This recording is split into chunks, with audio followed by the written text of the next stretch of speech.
We interrupt our program to bring you this important message.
Good evening, ladies and gentlemen. Welcome to Saturday night. Welcome to the eternal pit of despair that is Minnesota Vikings sports, as both the Minnesota Wild and the Minnesota Timberwolves completely shit the bed this week and are done for the year and are now booking trips to Cancun. Which team are we talking about? The Wild or the Timberwolves? Or both? Both. Oh, yeah, both. Yeah. They both fucking pissed it down their leg. Right. Well, that's just the way Minnesota sports roll. Right. And that's why I call it the eternal pit of despair of Minnesota sports. But anyway, this is not a hockey show. This is not a basketball show. This is a football show. So with those other distractions out of the way of false hope, we are completely back onto football. And the schedule release this came out on Thursday. So we know not only who, but when, for the most part, the Minnesota Vikings play their 2026 opponents. So we'll get into that. What did you think of that media presentation that the Vikings did for their schedule release? I was going to bring that up, too. I liked it. Oh, I loved it. I thought it was pretty good. I liked Will with the swag, too. Yeah. Any allergies? No, just camera wires and cables and camera wires. Yep. Good stuff. No, I thought Y2J to get Jericho to step in and do. Jericho must be a fan. I'm guessing. Jericho's a big Vikings fan. Yeah, right. His wife is from Hibbing, so. Oh, okay. But yeah, I thought it was pretty good. It was better than some of the lame ones they've had over the last couple of years. Now, if you go and watch the Los Angeles Chargers of San Diego,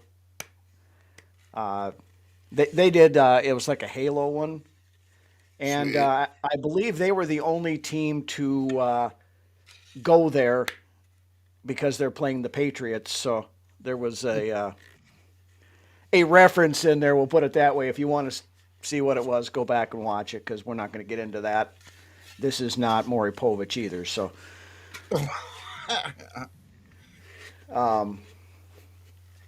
Jay Vikings, good evening.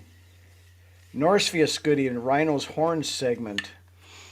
Well, I did the Rhino's rants for, a few years there, but I ran out of, I got too many irons in the fire outside of this, so I had to dial it back to just the main show here. I was doing that. I was doing guesting on a bunch of other podcasts and stuff too, and I was single at the time too, so now I probably would be single again if I kept trying to do too much of that stuff. So we'll settle it with this show for right now. But yeah, he had some stuff. I think the Vikings actually, or somebody had sent him a custom Vikings helmet and stuff like that. He took pictures of that. He was wearing it. He's been at the games and some other stuff too. So I've always been a pretty big Jericho fan. He's got some longevity in the business he's he in too. does, So and he plays a good douchebag. So yeah, I he, like him he- as a face too. I like him on yeah, I both mean both he's sides. good as a face, but I mean his his kind of shtick over the many years is kind of like what the Miz does now. It's just kind of that. Yeah, that kind of persona, Yeah, but ego. right. But again, this is not a WWE show either. So we're talking about everything tonight other than football. But no, we are actually It's that talking time of the football. season, Rhino. Yeah, it is. It is. But we have got a couple of news items we'll talk about first. We'll hit on the GM search, which is ongoing, and some interesting news that came out yesterday on that. And then we'll get into the schedule. We will go week by week and get. Honestly, with this GM search, the longer it goes on and the more we wait and the more we kind of get to digest the draft that was Brzezinski and company, the more I'm kind of hoping they just go with Brzezinski, to be honest with you. I I still I would like to see that. This is my personal opinion. I would like to see them make Rob like president of football operations or something like that, and then bring in a general manager who is a. Either way, they need to hit on this general manager. This general manager needs to be able to do what Brzezinski and company just did, but maybe take it up a level as well at the same time. Yeah, That's what I want to which see if we're going to go out, and bring somebody else in. we'll talk about that in a minute, Ant. I don't know that that's the necessarily the case, but there might be something to that. But let's hit the player news first. Of course, we talked about after the draft with the undrafted free agent club, the Vikings had at one point in time announced the signing of linebacker Scooby Williams. Then Roll, Rhino. Rotro Runswick, when it came to the mini camp, rookie mini camp last weekend, he was not there, and then not shown on the roster either. Well, come out this week that the reason that is because he failed a physical when he came in, and the Vikings are like, well, okay, go get yourself healed up, and maybe we'll talk later. Right. And then they did sign two guys from the rookie camp. I like to see First guy, this too. I like to yeah. see this when they're signing guys they're bringing in for an opportunity. Really, is Mm-hmm. basically what it is. A walk on. Right. And some interesting names here. The first guy has two last names. His name is Smith Vilbert, the defensive tackle out of Kansas. What a name! What a name that is. If you like that name, you're going to love the next one.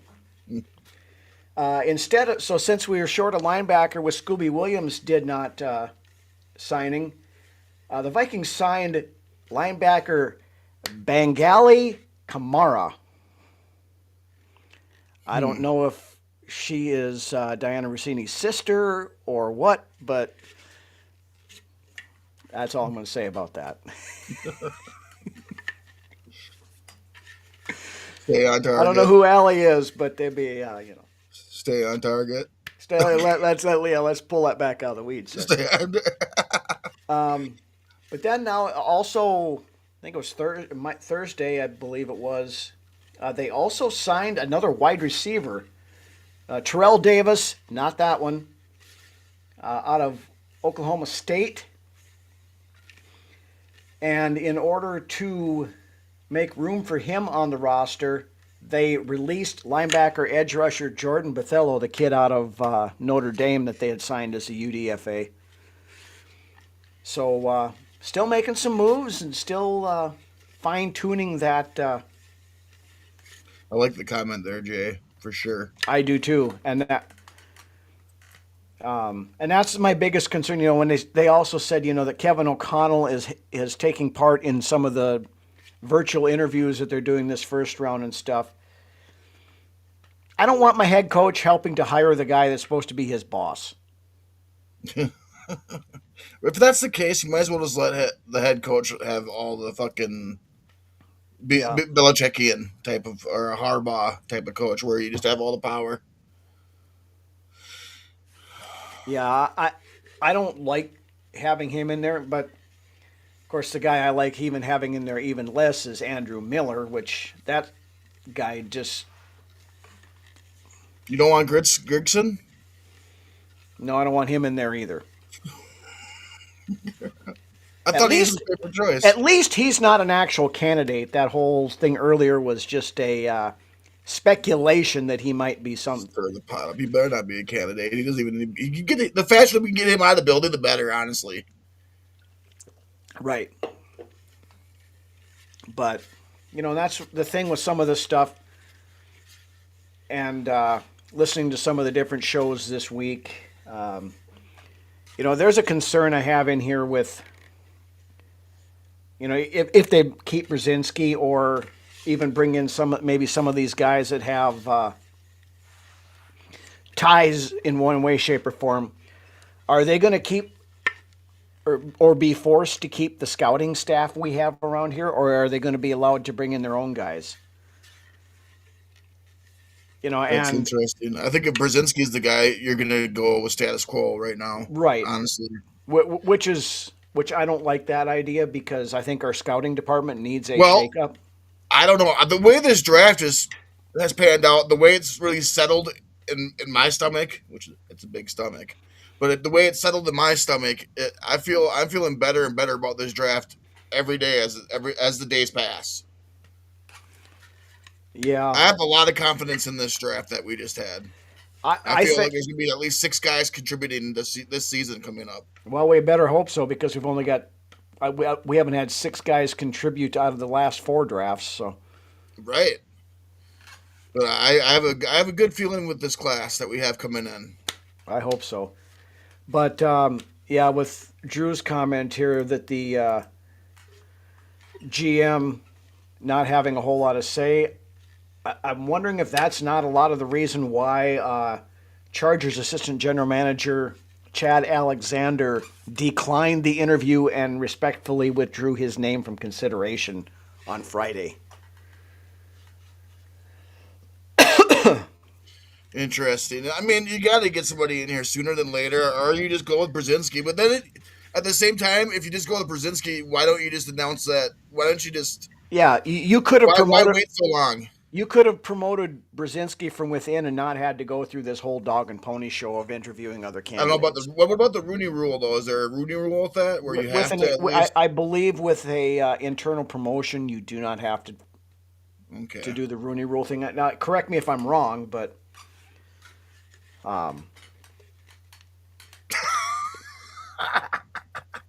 Norse. I Oh saw that yeah, one. you're good. You're good, Norse. I'm not gonna say no, but That that might be a it's like a little. pickle down the hallway, probably. Yeah, Anyways, that's at the what do you call it? Uh, Boys Ranch or something like that. It's like getting the everything there is well used. So right, right. No more tread left on those tires. yeah,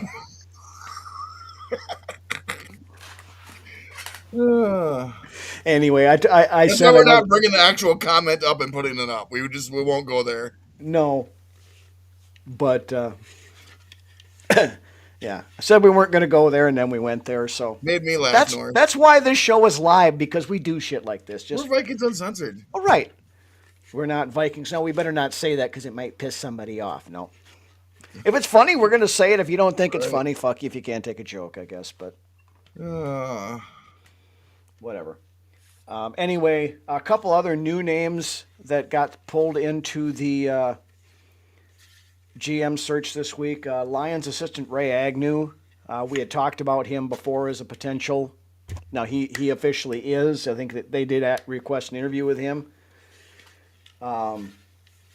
Also brought in Broncos assistant general manager Reed Burkhardt, who I believe has ties back here. I, I might be wrong, but I think Peyton might have taken him with when he went there, or he was here at some point in time before. But I like that former player as a GM because especially when it comes to having an eye for a guy that can play. yeah, but the problem, again, with Agnew, it's kind of the same thing as I have with John McKay. Is him and KOC were together in L.A. So is it another just a rubber stamp, or is it? I want somebody who's going to come in here and hold everybody accountable. I want a top candidate, to be honest with you. I mean, I want a Roseman tree guy or somebody Schneider. that comes out of right, or somebody that comes out of Seattle, somebody with coming from a proven organization that knows how to run things. Right. Yeah, not what's his butt the guy that was the general manager for the Raiders for a week and a half, the former scout for here or something like that. But I don't know. We'll see what happens here. I like the comment there, Norris, along with every other comment you posted tonight. Yeah, But Norse is on a heater tonight. He's just rolling them out there. But anyway, you guys didn't. I love me some Demings. And the just the initial phone call that he had with KOC was divine. So Yeah. The I like me some Demings, and that's a guy that's played really really high level ball at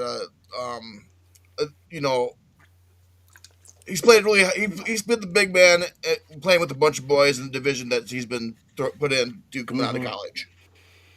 Yeah, there's obviously a bit of a jump there, but there's been plenty of small school guys that have gone in to do quite well for himself. He's a little older guy, which Flores likes because that's the kind of the older guys seem to be able to take to his system a little bit better than the young cats. So Sweet. yeah, well, apparently I got hired as the general manager for the was it the Montreal Canadiens or something here this last week. So I've seen that. yeah, Jay, we're going to put this up here. See that's kind of the thing. They trust Rob Brzezinski completely. And if the Wilfs aren't going to be in here on a daily basis, which I don't know that I necessarily want them to be in there on a daily basis, but that's why making Rob president of football they're too easily operations. influenced by outside noise. I think they're too easily influenced by outside noise, And it's not the right outside noise that they're listening to. no, and that's the thing for these guys supposedly being very successful businessmen and billionaires and in the real estate markets and things like that. They seem like they get the wool pulled over their eyes an awful lot when it comes to interviewing people for positions of leadership within their football team. You look back at Brad Childress, he came in and they were so enamored by him after the interview and then they heard, he was going to Green Bay. So they basically locked the door and wouldn't let him leave until he signed a damn contract. Better sign him. Yeah, exactly. Yeah. You get all panic out, and then you bring in, and then another good example is you bring in somebody with the integrity and the record of like John Harbaugh or Jim Harbaugh, and then you panic at the end and decide not to sign him. Well, that's because Andrew Miller threw a shit fit. Right, that's just some of the wrong. I don't know. That's another thing you can look back on is did we go with the right or wrong guy a lot of times when it comes down to this. And then you look at the Kwesi thing. They tend to flip flop way too much when after their last hire didn't work. Rick. A lot of organizations do that though too. They do, but Rick Spielman was not Used really an car salesman. analytics guy. He's an Used car old school. salesman. He is, but he was an old school football guy.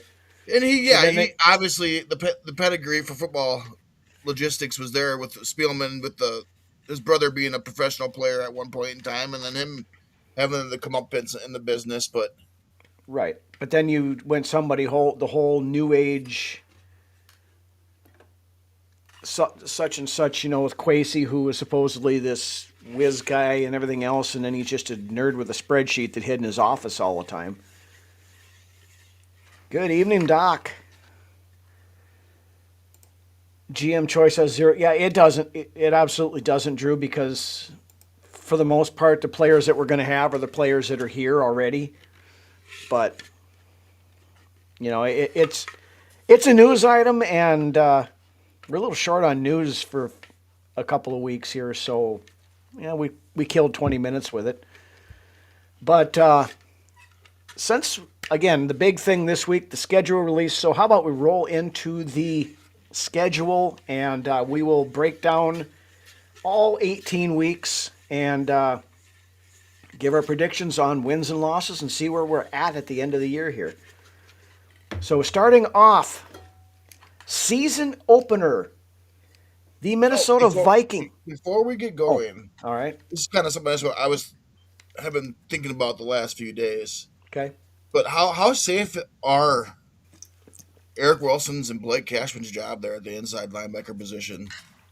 How long do you think it is before Galladay starts pushing for starting time there?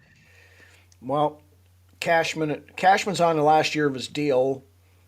Eric Wilson is on basically a 2-year deal, but can be out of it after that. The more I look and stuff, though, I think Galladay was drafted as the heir apparent to Andrew Van Ginkel, because Gink is only on it. He's in the last year of his deal too, and Gink is on the wrong side of 30. I mean, he's still a hell of a player, but he's just turning 31 this year. Yep. But okay, we got a question here. Do we know the Wilfs actually care about winning a Super Bowl? Seems like their goal is just to be good, great. Boom. That is, I have been saying that for years. I think they want the Super Bowl, but I think it all comes down to having. No, they would like to have a Super Bowl. What they want is for the team to at least be good enough to maintain fan interest for the entire season. And cash flow. And cash. But they are so scared. They have this irrational fear that if the team is bad, people aren't going to show up. They're so scared to turn into the Browns. Right.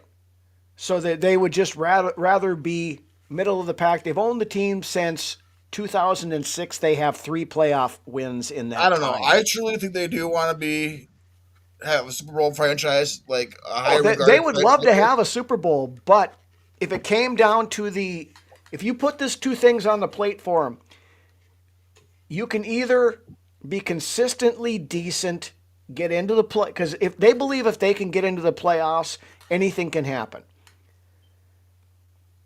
What they fail to remember is good luck does not happen to Minnesota teams in playoffs. That's what you know what, Rhino? That's exactly what I was going to say when you took the spot there. Well, but yes, we all know that you're not going to. They're not going to get it. We haven't won 2 playoff games in a single offseason since 1987. Right. That's what I'm saying. I truly believe the Wilfs do want us to have a Super Bowl here, and more than just one. They want that.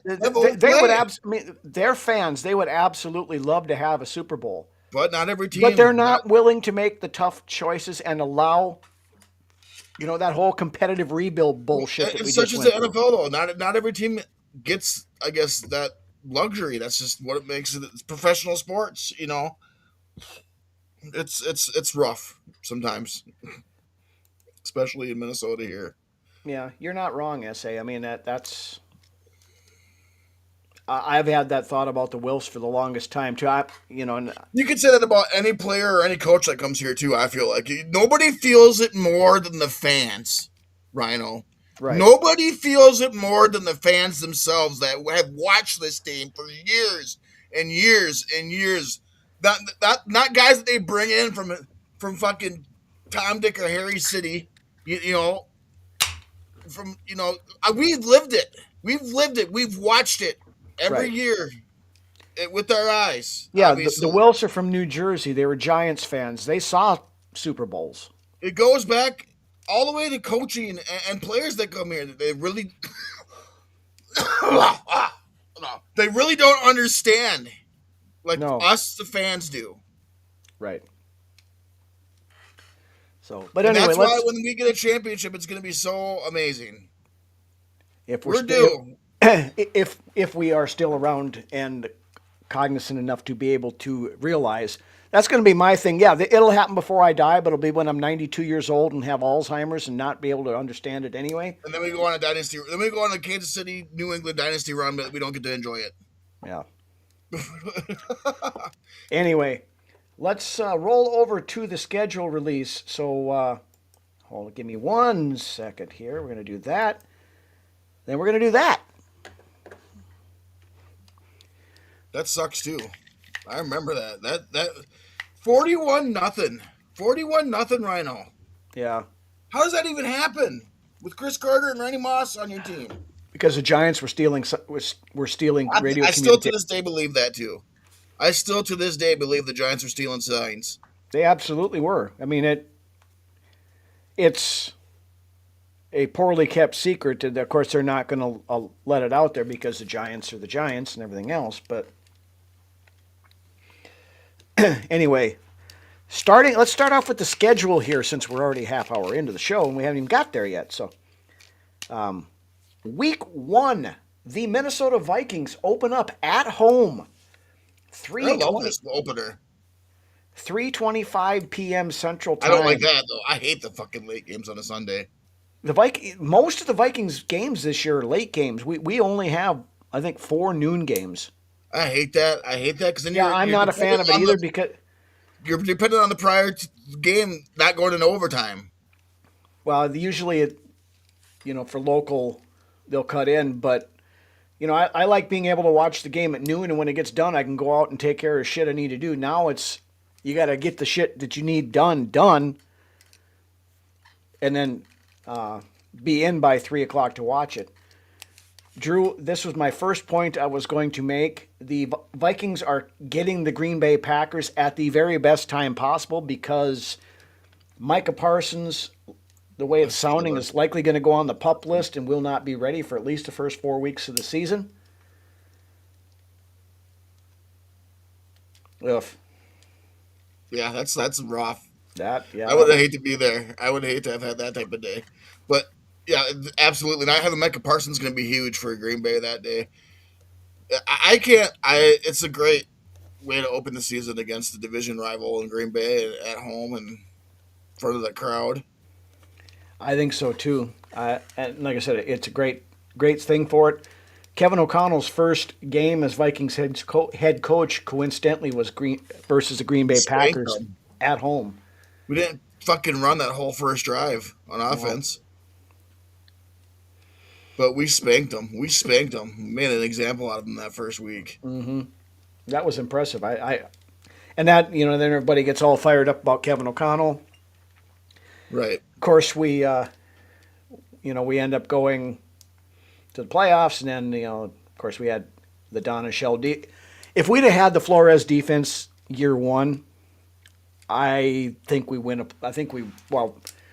We damn near beat the Giants as it was. If we had Flores' defense on there, we'd have won that wild card game easily.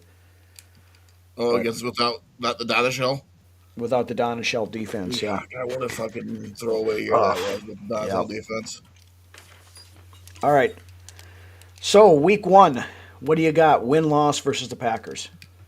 I think we come out with a strong win against Green Bay week 1. And being at home and not having Mikey Parsons on the other side of the ball defensively for them is going to be huge for us. I think with us being at home, being the home opener, and literally having that 6th man or whatever, 12th man, and the crowd itself, I think we can walk away with the win easily. Yeah. Now, the one thing we got to remember is the Vikings have not been a super strong home team in the Kevin O'Connell era. It No, we doesn't. talked about this plenty this last Yeah. season. So that's something to remember. But yeah, yeah, and the Packers are favored by 1 point as it sits right now. But having the odds out there before we've done training camps and any of that stuff is stupid. I mean, It is very. just to keep the gamblers and stuff happy. I mean, if you want to throw some money at it, great. But a lot's going to change between now and September. So, all right. So we both have victories in this game. Moving on to week 2. The Vikings travel to Soldier Field. This is one of the 4 noon games that the Vikings get this year as they take on Caleb Williams and the Chicago Bears. I like that this game is in Chicago at the beginning of the year.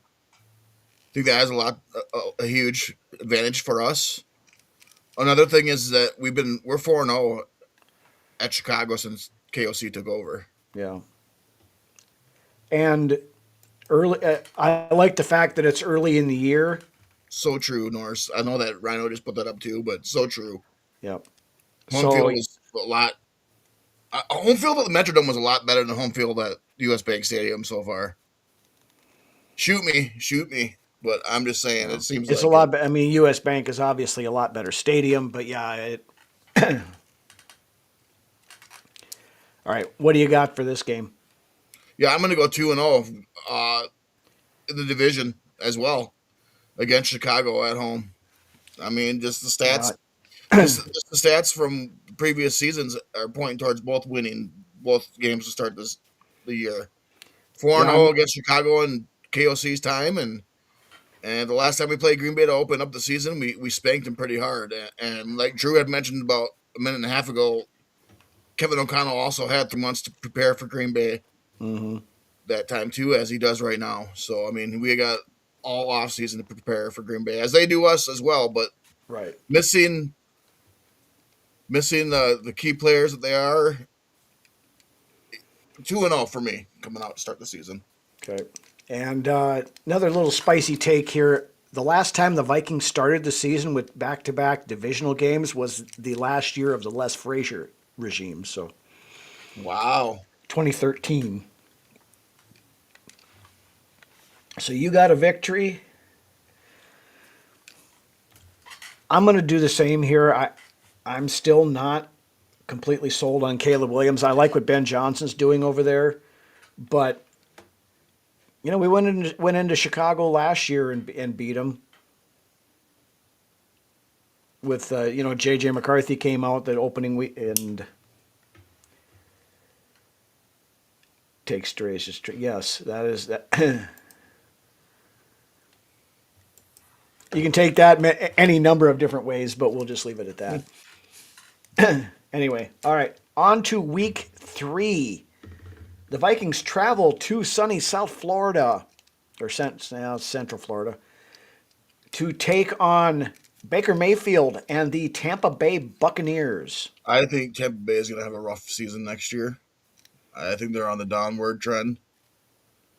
I'm going to have to go with another win here. I just don't see us losing. I don't see us losing to Tampa Bay. I look for Tampa Bay to take a step back, like I mentioned. Okay, I'll give you mine here. Second, Drew's got a more look at the schedule. More think the first 6 weeks are more important than the rest of the schedule. What do you think on that?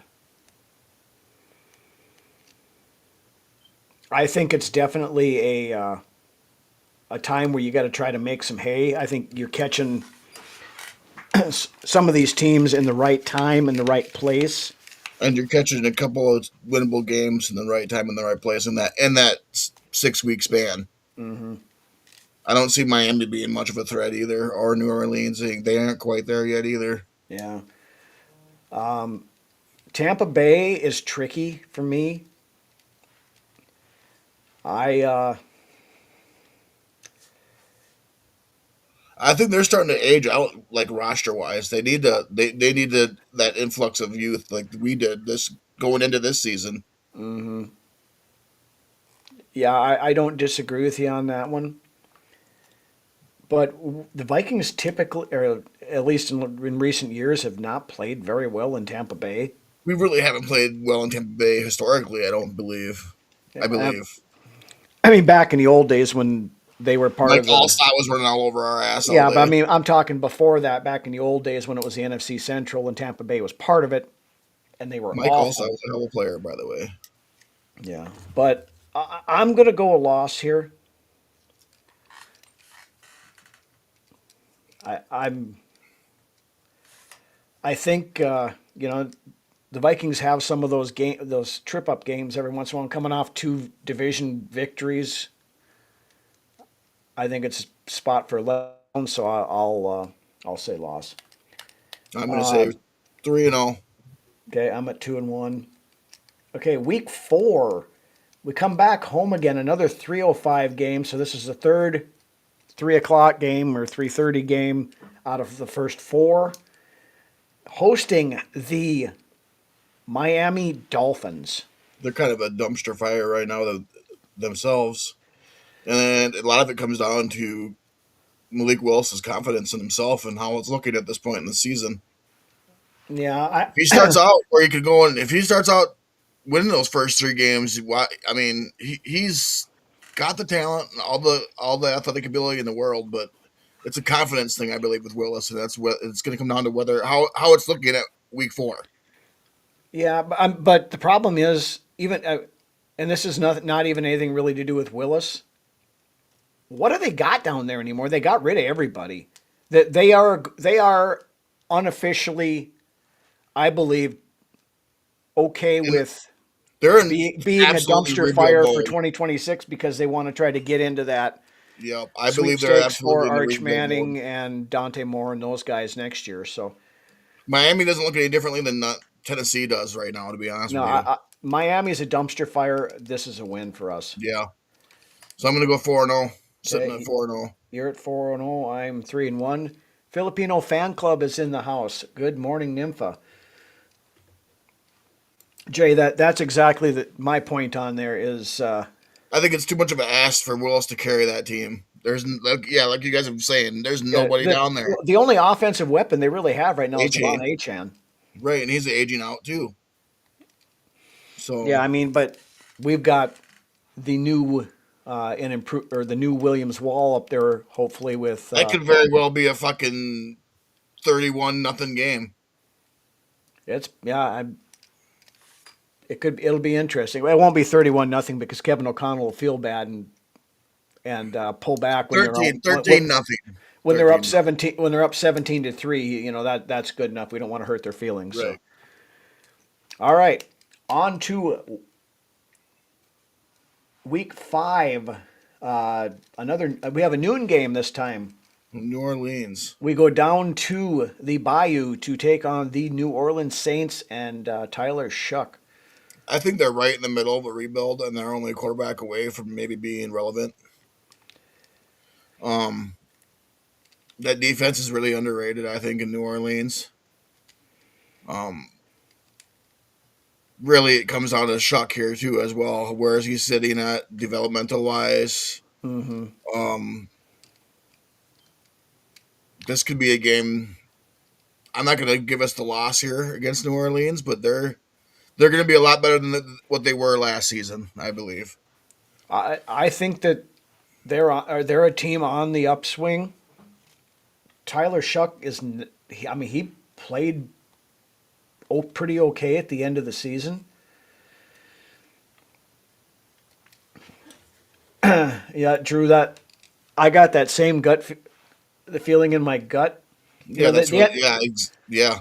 the It's a good trap game right there, New Orleans. the NFC South has historically been garbage the last few years, other than Tampa Bay, who's basically the best of the worst. But I'm going to go a loss on this one right now. So you got us at 3-2 then, huh? I'm at 3-2. You're at 5-0. Right. I got us winning this game, coming away with the win. All right. Then we get an early bye this year for like the third year in a row. I think we have a week 6 bye. Yeah, it's been an early buy the last few years. I don't like having those early buys, but it is what it is. Yeah, week 6, and then they got the long stretch until the end. Yep. So rolling into week 7, we have the third of our 4 noon games. Or no, we have more. Sorry, we have more noon. Never mind. It is a noon game though, at home This versus. next this next stretch of 6 games is a lot tougher than our first stretch, I believe.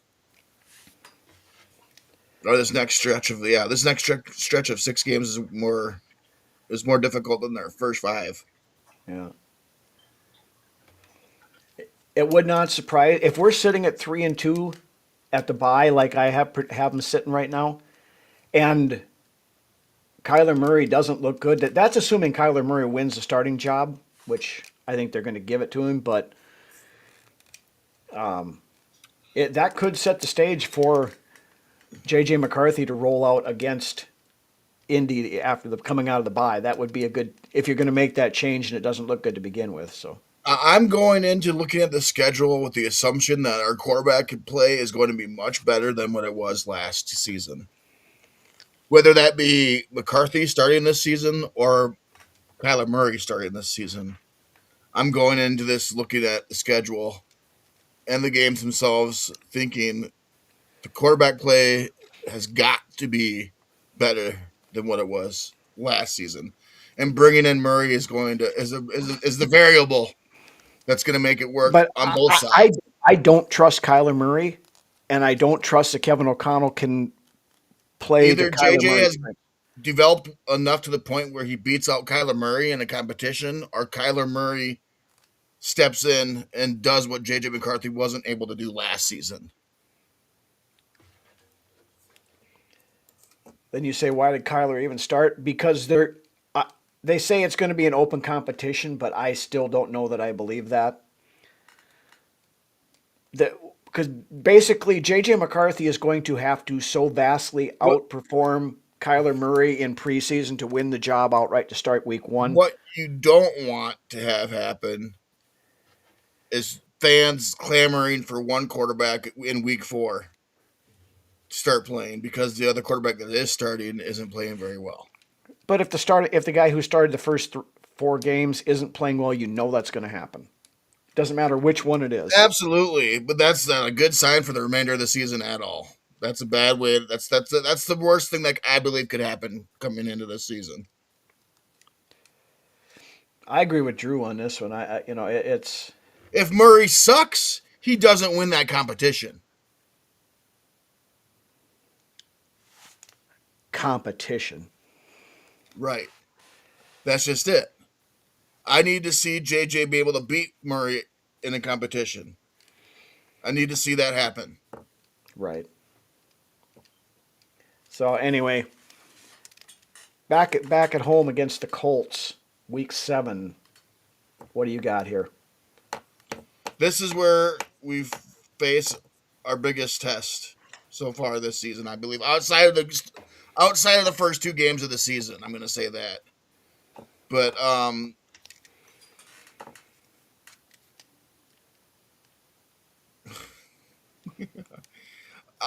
going to say this could go. I'm going to say since we're at home, that they're going to put up a good fight against us. And does Daniel Jones come back down to earth after missing the last handful of games for injury Daniel Jones last year? started to come back down to earth before he got hurt. So I'm going to go with the win there. I'm going to go with the win there against Indy. Okay. So you have us at 6-0. Yes. This next stretch is tough. I mean, if we're gonna have any shot at the playoffs, you got to beat Indianapolis here, because I mean, you got the next 4 games are going to be issues. So I'm going to give us a win here. I don't necessarily feel good about it, but I'll sit. You got to have a win, so I'll give it here. Right. Well, you got to look at it too this way. Alec Pierce is their number 1 receiver over there at Indy too. That's don't got to worry about covering Michael Pittman anymore either. Yeah, they just gave out. Jonathan Taylor's getting a little bit old. They're a little bit long in the tooth. That defense is pretty good though in Yeah. Indy, but I think we have an offense that could overcome that. And so I'm going to go with us here and put us at 6-0. Okay, you're at 6-0. I'm at 4-2. All right, so now when it rolls into these next ones, this is where the quarterback play is going to roll in here. Next one is a Sunday noon game. We go into Ford Field to take on the Detroit Lions. I don't know. To Drew's comment here, Chicago won the division last season, and I mean Caleb Williams is coming around in Chicago. There, he's looking pretty damn good, like he is as advertised coming out of college. Does he come back down to earth this year? I don't know, but right now. It's to me, it's Chicago's division to lose. But at Detroit, I don't know. I think Detroit's coming back down to earth too, and they're just kind of going like you were saying with the quarterback play. Yeah, I don't. I mean, I called it on Detroit last year, I think losing those coordinators was tough for Detroit, and I don't think they got any better this year. Now, when we played them at home, I mean, they were still playing for something at that point in time, and we beat them with a quarterback that was afraid to throw the fucking football. Right. The difference being that Flores made that game an absolute hell for Jared Goff. Can we do that? That was one of his magnum opuses of last season for Flores. Can we do it again? That's the question. Well, do we have Detroit's number now after that game? That's also the thing. And I don't, Ant mentioned it a minute ago. He doesn't trust Dan Campbell. I don't either. No, I'm going to put us. I know it sounds crazy, but sounds like I'm on the purple Kool-Aid. But I'm honestly trying. You're always on the purple Kool-Aid when we do these schedules. But I've been pretty close every year too. I've been pretty close every year as well. I'm going to go with the win that put us at 7-0 against Detroit. Just for the simple fact that I don't trust Dan Campbell. And, of course, never discount the idea of Kevin O'Connell out Dan Campbell because that has happened in the past too. But I don't think this happens unless... If they miss the playoffs again, I could see it happening. Right. It's going to take at least missing the playoffs for it to happen, I believe. Yep.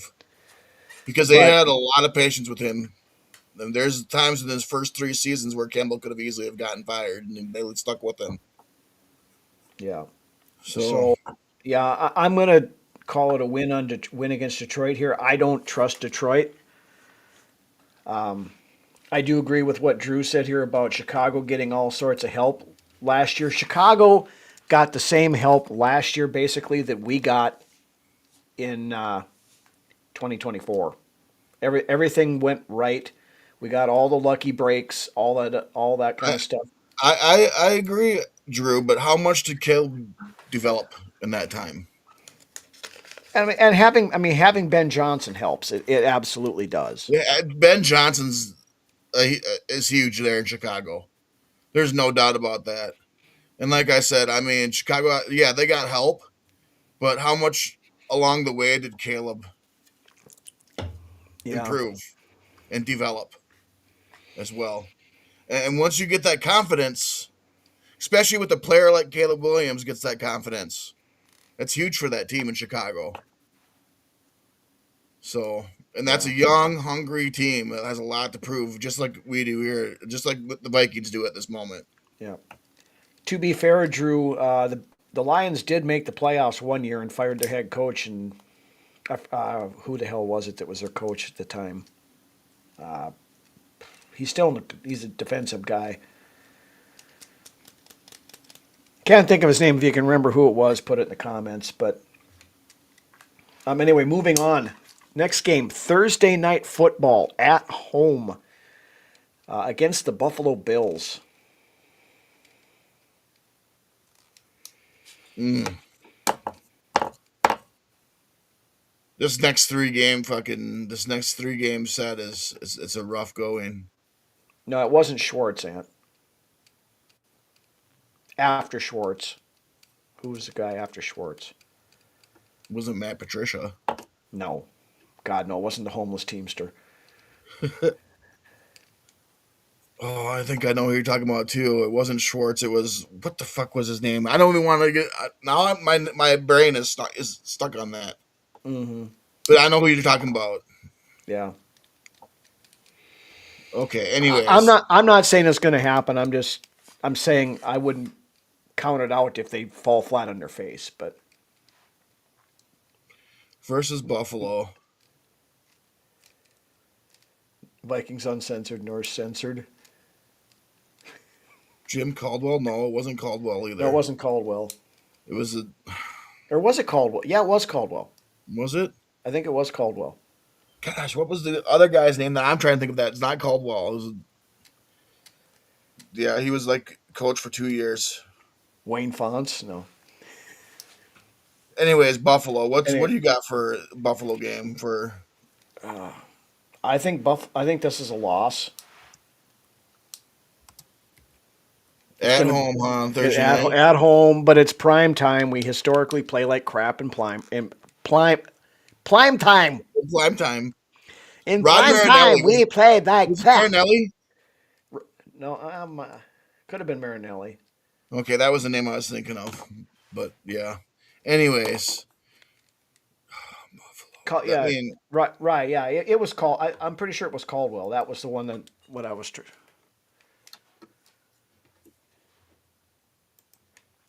Anyway, so what do you got for Buffalo? I'm gonna go with Minnesota. So I gotta say what 8? You No, got us at 8. No, I got us at 5-3. I think I'm gonna go just for the fact that I think that um my brain feels like I can't think right now. Um, dude from Green Bay,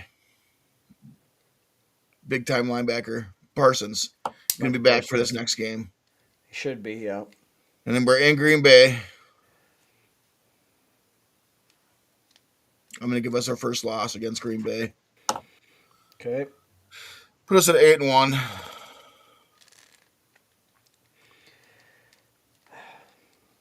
Yeah, I don't think we're going to sweep the division.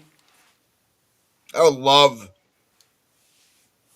love to sweep the division, Yeah, I don't but think I we're don't going think to we're though. going I to think either. this is a loss, honestly. So I got us at 5-4. You got us at 8-1. Yeah, Yeah, Marinelli was fired after 0-16. That's right. Yeah. right. All right. So next game on the schedule is Sunday Night Football. Uh, it's supposed to be a road game playing the San Francisco 49ers, but it was announced that we are playing in Mexico City, which moves a tough place to play on the road to a neutral site game in the same time zone.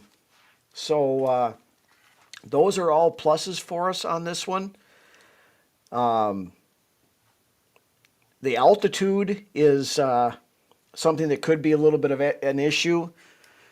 That's is Denver is a mile up, 5280 up there. I believe the altitude in Mexico City is like 7,000 feet. So the big men are going to be sucking some air in this game. You're going to have to be rotating. You're going to have to keep them fresh. I mean, I got people out here laughing at me for putting us at 8-0 and 8-1, but people tend to forget that Kevin O'Connell's a every other year type of coach that Zimmer was as well. And the last time he had a every other year, he went 14-3. So I don't think I could be that far off with my assumptions here. So Yeah. All right. So um, what do you got for San Francisco game in Mexico City? in Mexico City, in the same time zone, um, Mike Evans, San Francisco, huh? Yep. McCaffrey. I think if this goes, if McCaffrey's going to be playing, or who's going to be, who's on the field for San Francisco. Um, Brock Purdy or Mac we've Jones. had San Francisco's number recently. We have Kevin O'Connell has had their taken care of business against them for the most part. I'm going to have us at 9-1 here. We're going to be at San Fran in Mexico City. What is this, a Thursday night game? Yes, it's a Thursday night game. No, Sunday night game. No, it's a Sunday night game. I'm still gonna go. I'm still gonna go us 9-1. All right. Being it's a neutral site and all that stuff. If it was in San Francisco, I think I might give us a loss on here, but I'm going to give us a win, put us at 6-4. And we move on to the following week. We have Does Atlanta the, even know who their quarterback is? the Atlanta Falcons are coming into U.S. Bank Stadium once again. This is a noon game. Yeah, at that point, it could be Penix, it could be Tua. They could both be out. Exactly. That's what I'm saying. Is Yeah. McCaffrey even going to be available for the Week 12 game? Is Mike Evans going to be available? I don't know, but I'm going to go with the win there. But anyways, back to Atlanta. Whoops. Back to Atlanta. Yep. Who's even quarterback in them? Is it going to be Penix next year? Or are they going to go back to Penix? My guess, but Stefanski's down there now. Is he going to be able to do something with Penix, or is he going to, bring in the walking concussion? I don't know.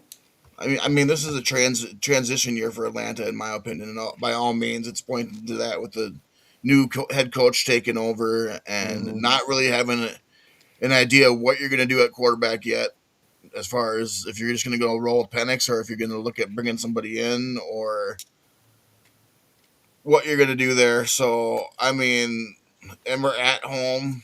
I'm putting us at 10-1. I can't Yeah, I think likely put us not beating Atlanta.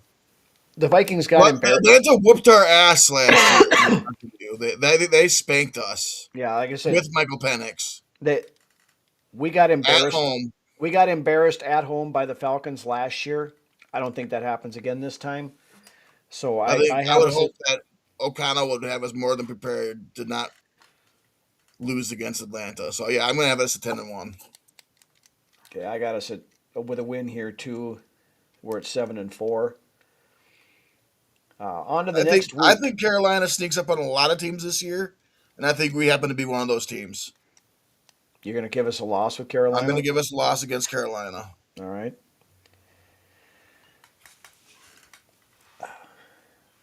With the next couple games on the schedule here, I think Carolina's going to be decent. They very well could win the NFC South. They almost knocked the Rams out of the playoffs last year. Yeah, they did. They gave them a run for their money. I think Carolina is the best team in the NFC South. That's not saying much, mind you. But I think Carolina's going to be a hard outing for a lot of teams. They're a team that has been mocked for quite some time, and they're ready to show the league that they've gotten over those years, over that hump. Yeah, Carolina scares me a little bit. Is that a new name too? Jax? Yeah. Welcome. So yeah, I think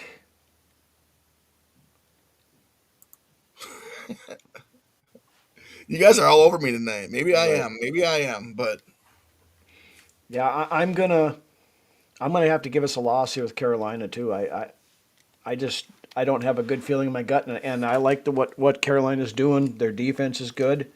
I like that coach. Canellis is pretty good. Canellis is a good coach. Yeah. Okay, so I have them at 7-5. You have them at 10-2. I'm gonna have to mark this. Well, I don't know what's gonna happen in New England this year as far as the show goes. Right now, it's kind of a fucking circus. It's kind of a sideshow right now. Is that gonna be a distraction? to this team, or are they going to be able to overcome the adversity? Well, and like Drew was talking earlier about Chicago getting a lot of help. New England got a lot of help last year because they played a last place schedule and they played a lot of shitty teams. Now, that being said, they did still make it to the Super Bowl because they were playing, and they did play good teams. They got lucky with Denver with having to go with Jarrett Stidham in the AFC Championship game, I but think if Bo Nix is playing that game, Denver's going to the Super Bowl. probably. Yeah. Like I said, I'm still not a Bo Nix fan, but I think you're right. What do you think? I'm gonna I'm gonna guess that New England's going to feel some sort of backdraft from this whole Rossini Vrabel situation, and the fact, like you just said, they had a last place schedule last year. Now going into this year, it's going to be a lot harder for New England to do things, and like I said, the whole Rossini Vrabel situation isn't going to help things there in New England either. Yeah. How much of a distraction is that to start the year? How long is it a distraction throughout the season? Does Vrabel is he even coaching the week one for New England at this point? I don't Yeah, know. he is. He's not going anywhere this year. So with that being said, I'm going to put us at a win here, and we'll be sitting at 11-2. I'm going to go a loss with this one. It's in New England. It's December. If Kyler Murray is still the quarterback, Kyler Murray does not play well in December, and he has played in like 3 cold weather games in his career. So, To me, it could go either. I'm going to give us the loss. I'm going to give us the loss too. It's okay, To so me, you're it could go either way, but I'm at 50-50, but I'll give us the loss. all right. So you are now at 10-3. We are at New England, and playing in Foxborough is not easy, especially late in the season. Okay, so you're at 10-3. I am at I am at 7-6. It could discussing act. This is very possible. By that by that time, I could very well see McCarthy Especially being with in your there. record, with what you're sitting at right now at 7-6, you could very well easily see McCarthy coming in and seeing. And Kyler Murray could very well be hurt by this time because he gets hurt a lot too. So,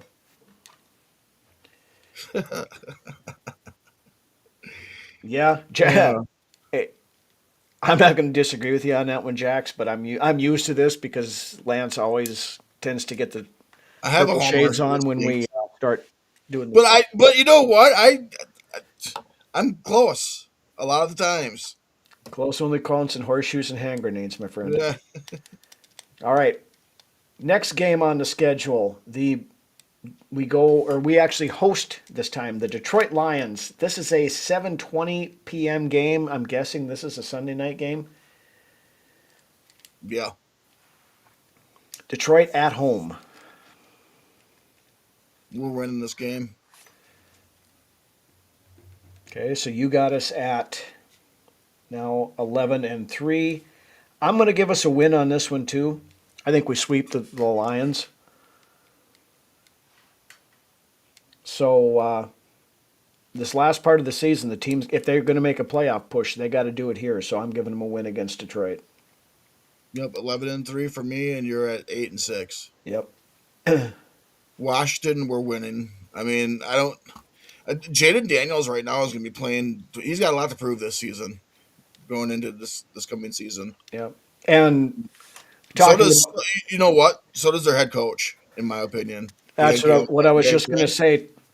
Talking about coaches on the hot seat, if the Commanders do a repeat of last year, Dan Quinn's gone at the end of this year. Yeah, I agree. Like I said, it comes down to Jaden Daniels and Dan Quinn.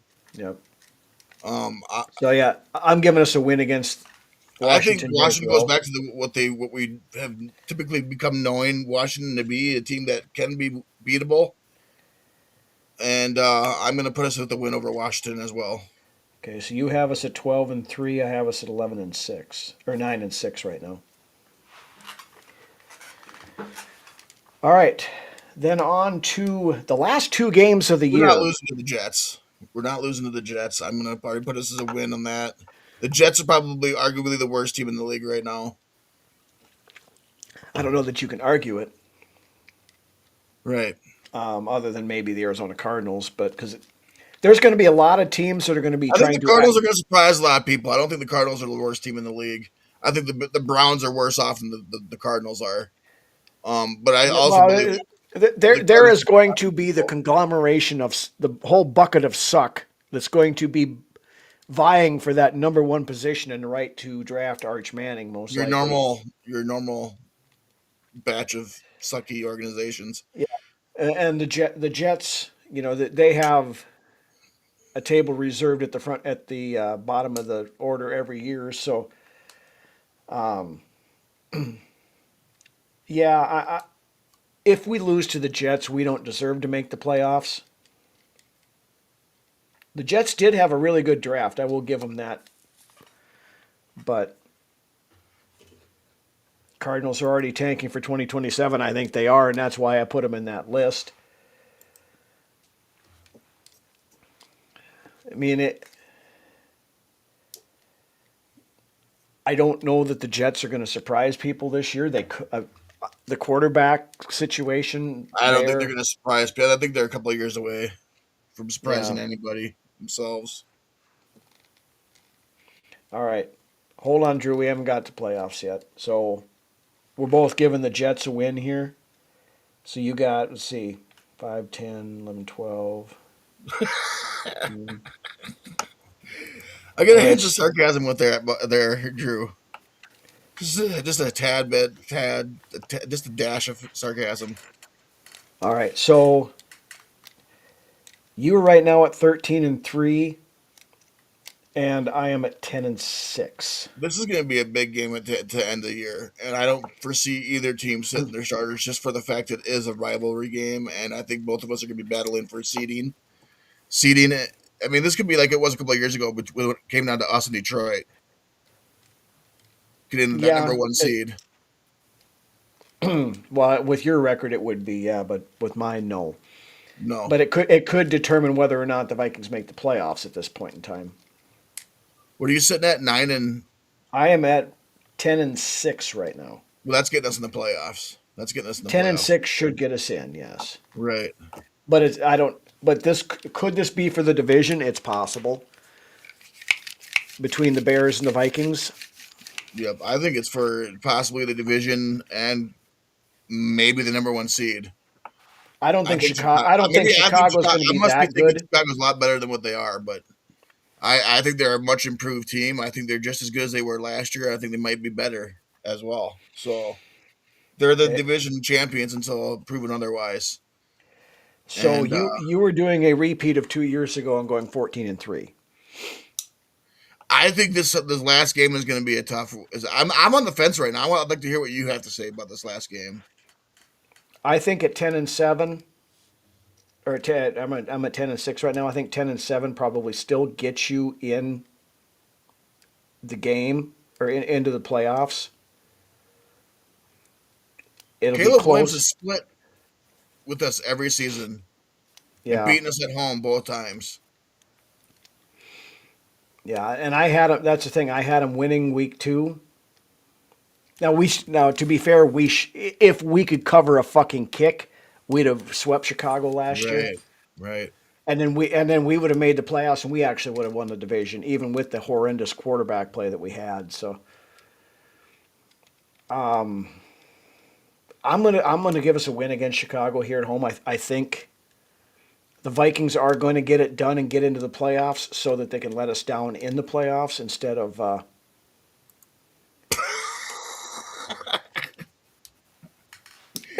Fuck you Yeah. guys. You know what? Fuck you guys. I'm not doing my predictions no more. Fuck this last game. I'm All right. out. So I got them at 11-6. Uh, They're winning against the Bears. I gotta be just because I'm being swayed here, and that's not even that, but it's gonna be a hard fought game, and Caleb Williams has had our number while we've been at home. and I hope it's not for the number one seed. But I'm gonna go with Chicago beating us to All end the right, year. so you go 13-4, not 14-3. Right. So and then I go 11-6. I'm keeping receipts, guys, on all you bitches. Keeping receipts on all you bitches. All right, so that gets us into the playoffs. 11 Right. and Both 6 are could win already us the missed the playoffs. 11-6 could win us the division, so which would give us a home game. So as far as that goes, if we get into the playoffs, I think Kevin O'Connell's got to win a playoff game. He's got to. He has to. He has to win a playoff game. I agree. There's no ifs, ands, or buts. I'd like to see him win too. I'd But like to see. Well, I'd like they get in there. Obviously, I'd like to see him win all the way through. well, of course. But I'm gonna. I'll go 11-6 for the season, and I will have them winning at least one playoff game. I'm gonna go 13-4, obviously, and I will obviously have them winning at least one playoff game as well. Okay. All right, so that is the schedule. You guys can write it down. I'll keep the sticky note that I. I just have a. I think our roster outside of maybe safety is a pretty solid roster right now. Well, and I'm And still not. I'm still and not well, convinced. edge Hitman's rusher, not. we could maybe use an edge rusher, a veteran edge. I think they'll look at a guy at somebody that gets cut after camp to maybe Yeah, bring in for that. we're And I'm we're still a not little convinced that edge Hitman's not coming safety. back for one more year. Right, right.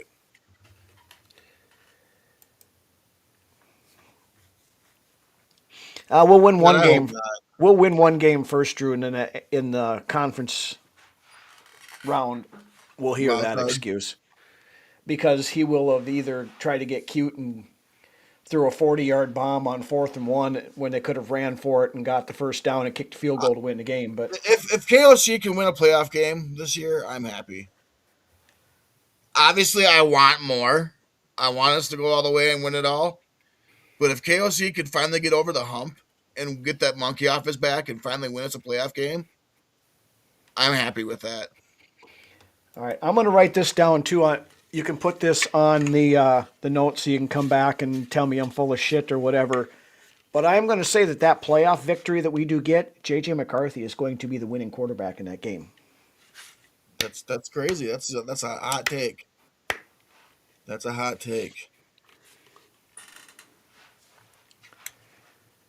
Yeah, I know he hasn't won a playoff game. That's why if he can go and win one and finally get that monkey off his back and finally be able to say, "Hey, I'm a playoff winning coach," or "I've won a game," like, I can't say I'm a playoff winning coach. I've won a game in the playoffs. It's pretty big for Yeah. KOC. But I would like to see him obviously win a couple or go all the Well, way. like I said, this team has That's not a step won in the right direction. multiple playoff games since 1987. So If he can go and win two playoff games, I'm off KOC's back completely. Because, like you just said, it's been 1980 since 1987 since this franchise has won two playoff yeah, games. a lot And of if he people were with to go and win two playoff games this season, I would definitely take my foot off KOC's neck quite a bit. you got him winning like 87 games this year. I don't think your foot's too far on his neck. So He's he's proven he can win during the regular season. well, this is this is true, and but until you can prove that you can win in the playoffs, then get back to me later. But anyway, we've gone on for about an hour and 15 minutes here. So we're going to switch this. Let me take this off. Still there. Okay. Want to thank everybody for joining us this week. Hey, we got 17 people still watching here after an hour, and It's because they like my homerism. yeah, the purple positivity that's been exuding from Brunswick. Right. Um, Glowing. Don't need K1 sauce when the guy with the Mac 9 takes his lunch. There you go. Regular season means nothing. Exactly. You guys are all over me tonight. I think Norse. I like his comment the best from earlier in the episode. And then it kind of went downward since then. Hey, I've been enjoying the shit out of these comments that have been ripping you mercilessly in over there about the whole. Eric, long time. I haven't seen you Eric, in here in a good while. evening. Not trying to downplay the meltdown. Yeah, the meltdowns could be epic. But anyway, like I said, we've gone on for about an hour 15. We've gone through the schedule. Brunswick has us at 87-0. I have us at 11-6.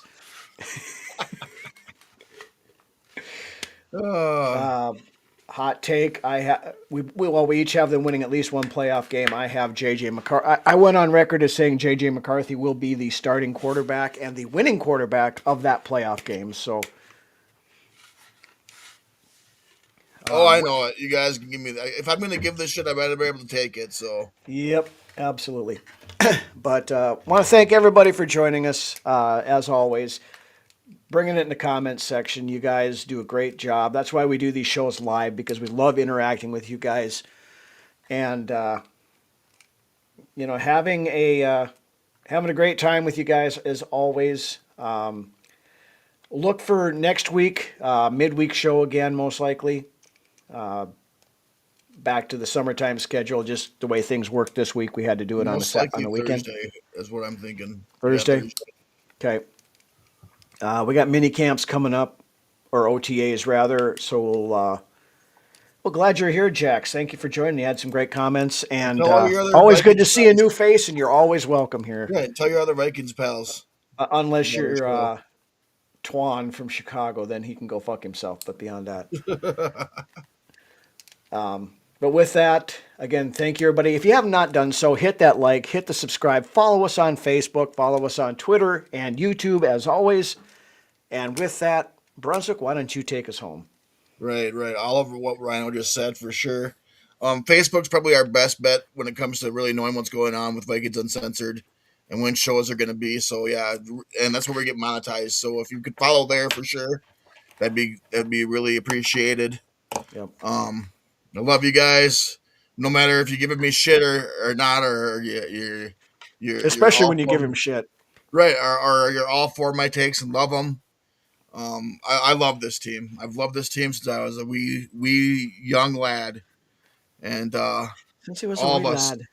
yeah, exactly, a wee lad, and all of us want the same thing. I want to see this team, win the big one, and the sooner the better. I don't want to be waiting another fucking 10 years for it to happen. So, one way or another, hopefully we can get there sooner than later. And I'm glad that you guys can all join me and Rhino for the ride to that point and beyond.